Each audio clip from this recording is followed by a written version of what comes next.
Oups. Ça se mange pas.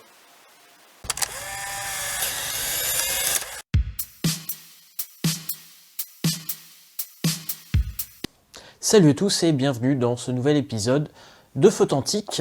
Photantique où l'on parle de photographie antique et atypique. Et pour aujourd'hui, eh bien c'est un objectif atypique puisqu'il s'agit de ce Rockstar 10 mm f8.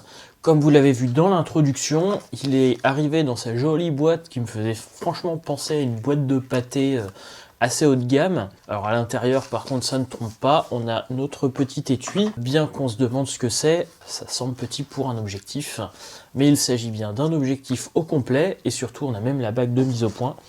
Donc on a un objectif fisheye 10 mm f8. Alors, je vous avais déjà présenté un petit pancake, où là on n'avait pas la mise au point réglable, qui était le Fun Leader, qui a un étui assez proche de celui-là. Si on prend les deux étuis côte à côte, le Rockstar un peu plus petit.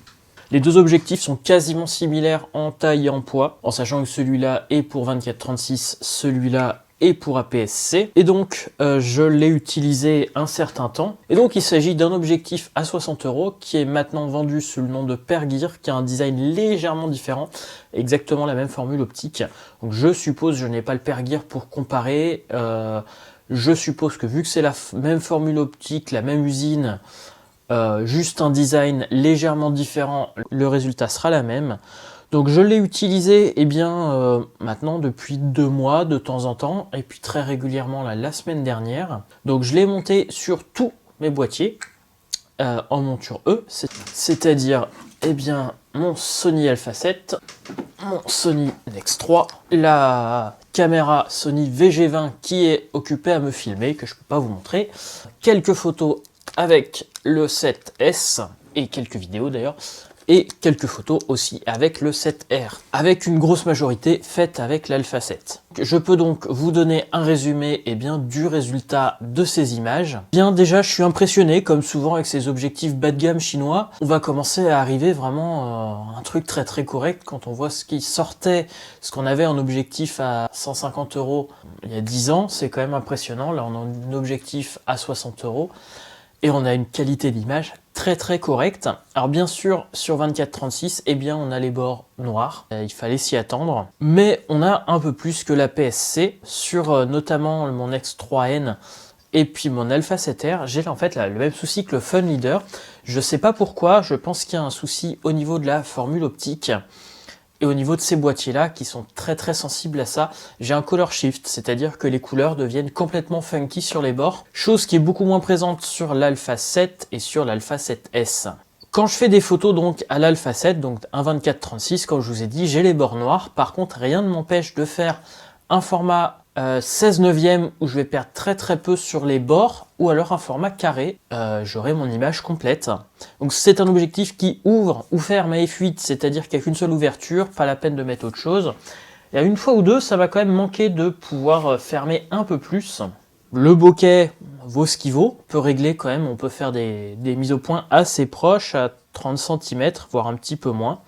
La mise au point peut être compliquée, très souvent j'ai eu besoin de zoomer dans mon image pour pouvoir être sûr de la netteté, tout simplement parce que le focus picking sur ce genre d'ultra grand angle, il met que c'est toujours net, alors que c'est pas forcément le cas. Au niveau de l'utilisation, c'est super pratique parce que ça prend pas de place, l'objectif peut tenir dans la poche. Donc la mise au point est agréable, malgré le fait que l'objectif soit pas très grand. En fait, la bague de mise au point prend quand même les 2/3 en gros de la largeur de l'objectif.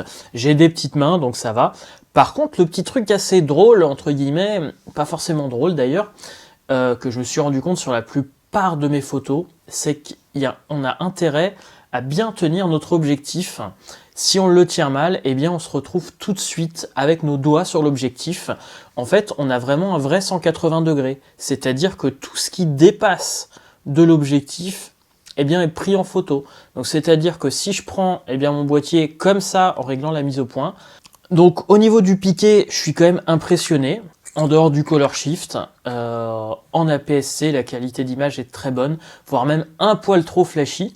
En 24-36, un peu moins bon sur les bords, logique, puisque c'est quand même vendu comme un objectif APS-C. Mais comme je vous ai dit, on peut faire des photos carrées sans aucun souci. Donc carré, c'est-à-dire que mon 24 mégapixels va se transformer en gros en 18 mégapixels. Pas grave, c'est largement suffisant pour faire un tirage assez important. Je vois que j'ai déjà tiré des 20-20 carrés avec un 4 mégapixels, donc il restait 3 mégapixels à la fin. Pour un objectif jouet, je suis quand même très impressionné. Il est quand même beaucoup plus petit, par exemple, que le 11 mm TT Artisan que je vous avais présenté l'année dernière. Pour comparer, donc voilà les deux objectifs. Donc le TT Artisan est un 11 mm fisheye pour 24-36. Donc au final on a plus ou moins le même angle de champ, sauf que il est beaucoup plus gros. Et par contre, bien sûr, il ouvre beaucoup plus, il y a beaucoup plus de lumière qui rentre dedans. Je pense que ça peut être pratique d'avoir toujours ça au fond du sac. Alors, voici quelques images filmées à Quercy Camping au moment juste avant le 3e confinement. J'ai pu passer quelques jours là-bas et voilà, j'ai filmé quelques images non stabilisées sauf pour le milieu. Ce soit d'ailleurs celle où on voit la yourte avec la Nex VG20, ma brave caméra Nex. Et les images des fois sont peut-être un poil sombres, mais sinon au final ça donne des images très correctes, même en non stabilisé.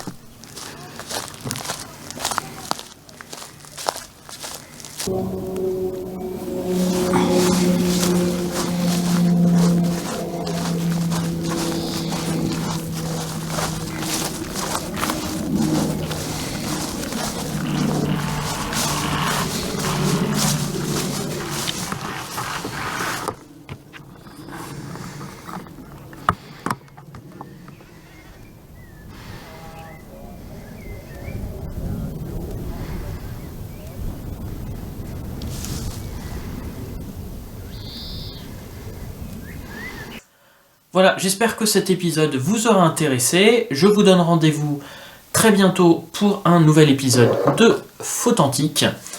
À bientôt.